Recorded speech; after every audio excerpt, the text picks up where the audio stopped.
saan. Sasagutin yan sila ng kanilang naunawaan po. Si Brother Tibor ay sa katawang tao. Okay. So mga kapatid, actually, tama po kayo dyan mga kapatid ko po. So sa mga kapatid natin dyan na tawag dito, hindi pa nakapagsagot. Sige, malaya po kayo magsagot mga kapatid ko po. Pero, sa paligay ng mga adik-kuya, pang ilang beses din na kayong pagkakatawang tao ito, alin kaya yung tinutukoy nito mga kapatid ko po?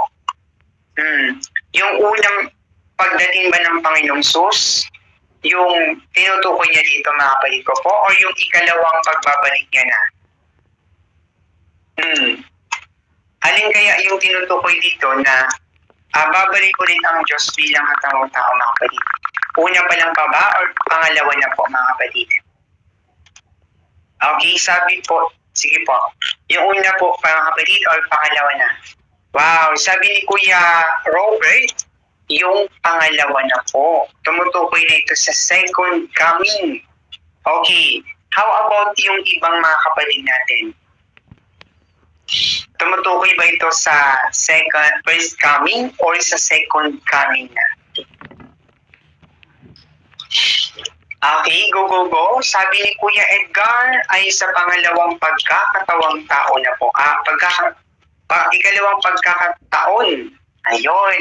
Si Nanay Tessie and si Kuya Tibor. And si Nanay Aglo.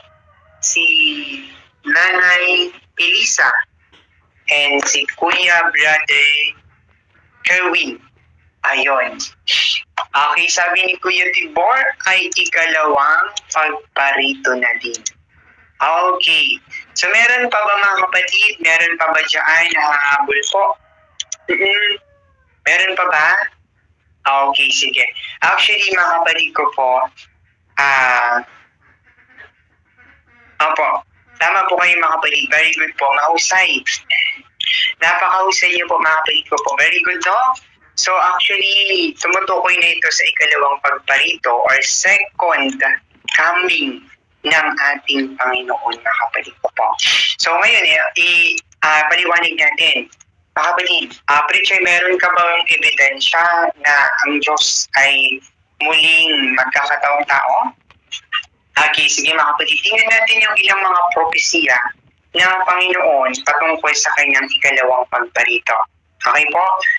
Sige po mga kapatid, basahin po natin yung ilang mga propesiya. Brother Jericho, okay Brother Jericho, pwede ka bang mag-help today na